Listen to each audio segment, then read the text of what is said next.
कहानी की शुरुआत में हम हस्बैंड वाइफ को देखते हैं। वाइफ का नाम कैट और हस्बैंड का नाम मैट होता है। वो दोनों एक शहर में घर खरीदते हैं। मैट एक चित्रकार होता है, कैट एक ट्रांसलेटर होती है। वो दोनों इस जॉब को छोड़ चुके थे। वो दोनों नए शहर और नए घर में रहने आए थे। वो दोनों घर के अंदर जाते हैं और घर की साफ सफाई करने लगते हैं। साफ सफाई करते करते कैट को एक पक्षी दिखाई देता है जो कि मरा हुआ होता है। कैट उस पक्षी को घर के बाहर दफनाने लाती है। मैट कैट को छत से बुलाता है। कैट नीचे देखती है तो पक्षी गायब हो चुका था। कैट डर जाती है। मैट साफ सफाई कर रहा होता है तो उसे खुफिया गेट दिखाई देता है। मैट गेट पर लगी बैनर को हटा देता है। गेट में लॉक लगा था। मैट बाहर फेंका हुआ कचरा से चाबी ढूंढकर गेट खोलता है और कमरे के अंदर जाते ही घर की लाइट लुक झुक होने लगती है, यानी कि लाइट ब्लिंक होने लगती है और लाइट चली जाती है। मैट बिजली घर में फोन करता है। कैट भी उस कमरे से बाहर आ जाती है क्योंकि उस कमरे में अंधेरा बहुत ज्यादा होता है। अगले दिन बिजली घर से एक आदमी आता है। मैट उसे घर के बिजली घर में ले जाता है तो वो आदमी देखता है और कहता है कि आज तक मैंने ऐसी चीज नहीं देखी, क्योंकि वो रूम पूरा बिजली की वायर से भरा पड़ा था। थोड़ी सी भी ऐसी जगह नहीं थी जहाँ बिजली की वायर ना हो, इसलिए वो आदमी उनकी कोई भी मदद नहीं कर पाता। लेकिन वो आदमी जाते जाते कहता है कि मैं हैरान हूँ कि आपने ये घर खरीदा। मैट कहता है ऐसा क्यों? आदमी कहता है कि बहुत सालों से ये घर बंद पड़ा है और इस घर के पिछले मालिक का इसी घर में मर्डर हुआ था। मैट उस आदमी की बात सुनकर काफी डर जाता है और सोच में पड़ जाता है कि वो ऐसे घर में रह रहे हैं जिसमें किसी का मर्डर हुआ है। अब वो इन सब बातों को कैट के साथ डिस्कस नहीं करता। रात के वक्त नेट पर सर्च करता है। उसे पता चलता है कि सन 1975 में इस घर में जो कपल रहने आए थे उन्हें एक लड़के ने बेरहमी से कत्ल कर दिया। कत्ल करने की वजह क्या थी कभी किसी को पता नहीं चली। इसके बाद उस लड़के को पागल खाने भेज दिया गया। मैट इन सब बातों से डिस्टर्ब हो जाता है। वो टेबल लैंप लेकर उसी रूम में चला जाता है और वो वहीं पर बैठकर दारू पीने लगता है। दारू की बोतल खाली हो जाती है तो वो कहता है कि काश एक और बोतल होती, काश एक बोतल और मिल जाती।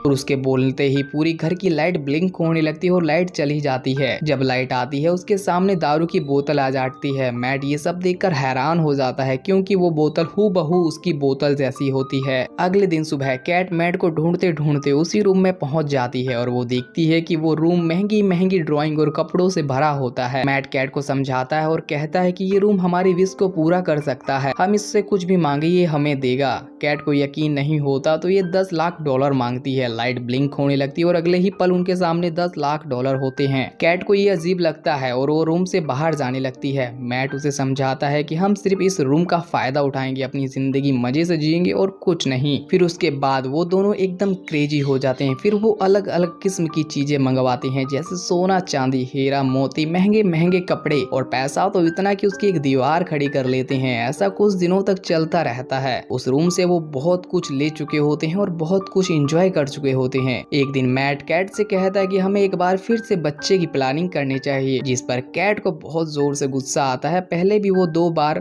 प्लानिंग कर चुके थे लेकिन दोनों बार उसका मिसकैरेज हो चुका था, इसलिए वो ऐसा नहीं करना चाहती। दोबारा से वो दर्द नहीं सहना चाहती। उन दोनों में काफी बहस होती है और मैट घर के बाहर चला जाता है। कैट के दिमाग में एक आइडिया आता है और वो उस रूम में जाकर उस बच्चे को मांगती है और उसे बच्चा भी मिल जाता है। जब मैट घर आता है और बच्चे को देखता है और कैट से कहता है कि हम सिर्फ किसी चीज को मंगाना था, ना कि किसी जीवित चीज, ना ही किसी बच्चे को। तुम्हें पता भी है इस चीज का अंजाम क्या हो सकता है। फिर वो दोनों बच्चे को लेकर उसी रूम में जाते हैं। कैट मैट से कहता है कि विश करो कि ये बच्चा गायब हो जाए। वो ऐसा नहीं कर पाती क्योंकि उस बच्चे से उसे बहुत ज्यादा लगाव हो गया था। फिर मैट वही आदमी से मिलने जाता है जिसने कई साल पहले उन कपल का कत्ल किया था। जब उस आदमी को पता चलता है कि मैट भी उस घर में रह रहा है, मैट से कहता है कि जितनी जल्दी हो सके उस घर से निकल जाओ। और जब मैट घर आ रहा होता है तो वो अपनी कार में पेट्रोल डलवाता है और वो जैसे ही पैसे देने लगता है तो वो पैसे राख में बदल जाते हैं। फिर उसे पता चलता है कि उस रूम से मंगाई हुई चीज घर के बाहर आने पर राख में बदल जाती है। फिर वो घर में जाते ही पेंटिंग को घर के बाहर रखता है तो वो भी राख में बदल जाती है। फिर वो नोटों को खिड़कियों से बाहर फेंकता है तो वो भी राख में बदल जाते हैं। मैट काफी सोच में पड़ जाता है कि आखिर क्या रहस्य है इस घर का।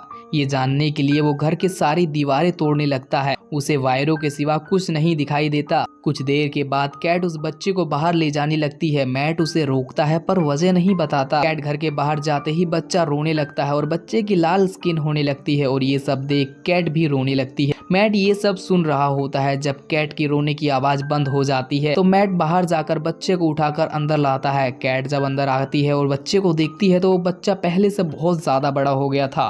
और यहाँ पर मैट कैट को समझाता है कि ये रूम एक प्रिंटर जैसा है, हम किसी भी चीज को मंगवा तो सकते हैं लेकिन घर के बाहर नहीं ले जा सकते। अगर घर के बाहर ले जाते हैं तो वो राख में बदल जाएगी। कैट को उस बच्चे की फिक्र होने लगती है और वो घर के सभी खिड़कियां दरवाजे बंद कर देती है। उस बच्चे से कहती है घर के बाहर मत जाना क्योंकि घर के बाहर बहुत कीड़े हैं, वो तुम्हें खा जाएंगे। कुछ दिन इस तरीके से गुजर जाते हैं लेकिन एक दिन मैट देखता है कि वो बच्चा उसी रूम में बैठा खेल रहा है और उसे उस रूम के जादू के बारे में पता चल जाता है। मैट उस बच्चे को डांटता है कि अब कभी भी इस रूम में मत आना। कैट मैट को डांटता देख मैट से ही झगड़ा कर लेती है। कुछ वक्त के बाद फोन की रिंग बजती है और वो बच्चा फोन उठा लेता है। उनकी दूसरी तरफ वही आदमी होता है जिसने 2 कपल का कत्ल किया था। वो बच्चे की आवाज सुनकर मुस्कुराने लगता है और तभी मैट उस बच्चे से फोन ले लेता है और वो आदमी कहता है आखिरकार वो गलती कर ही दी जो तुम्हें नहीं करनी थी। मैट उस आदमी से पूछता है कि इस बच्चे की तेजी से बढ़ती उम्र को कैसे रोकें। वो आदमी कहता है कि जिसने इस बच्चे को मांगा है उसे मरना होगा, तभी वो बच्चा आम जिंदगी जी पाएगा। मैट उस आदमी से पूछता है कि ये सब तुम्हें कैसे पता। तो वो कहता है कि मुझे भी किसी ने मांगा था तो मुझे अपने मॉम डैड को मारना पड़ा। मैं ये नहीं करना चाहता था पर मैं मजबूर था और मेरे मॉम डैड भी यही चाहते थे।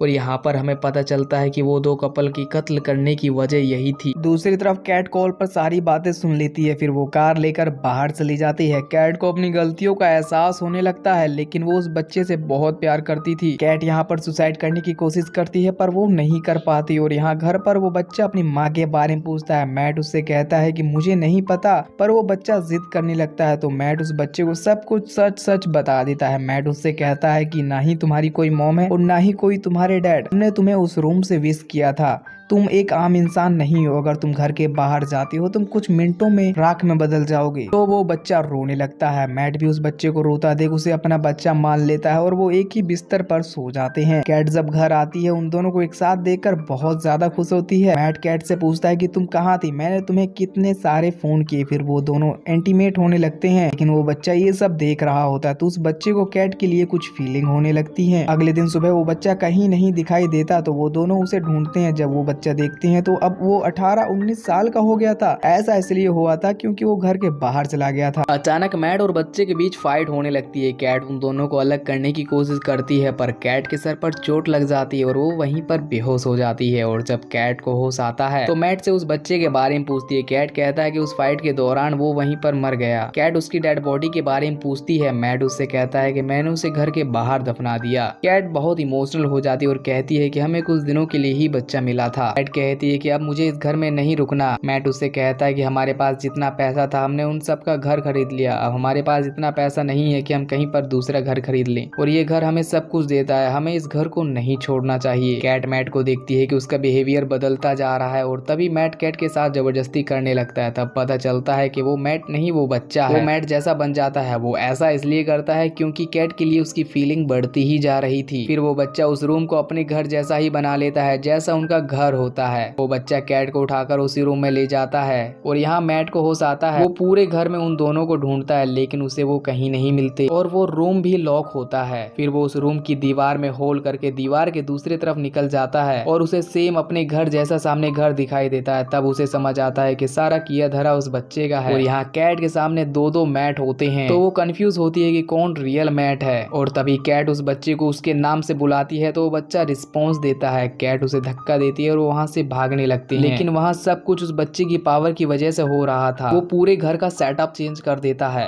उन्हें कोई भी भागने का रास्ता ही नहीं मिलता। जो असली कैट और मैट होते हैं वो घर के बाहर भाग रहे होते हैं। इस पर वो बच्चा भी उनका पीछा करता है लेकिन तब तक वो अपने रियल घर में आ जाते हैं। लेकिन वो बच्चा भी उनका पीछा करते करते रियल घर में आ जाता है और तभी मैट उस बच्चे को खींचकर घर के बाहर ले जाता है और तभी कैट घर के दरवाजे बंद कर लेती है। ज्यादा टाइम घर के बाहर रुकने के बाद उसकी उम्र बढ़ने लगती है और वो बूढ़ा हो जाता है और वो मिट्टी में बदल जाता है और वो वहीं पर मारा जाता है। फिर वो उस घर को छोड़ देते हैं और यह मूवी यहीं पर खत्म हो जाती है।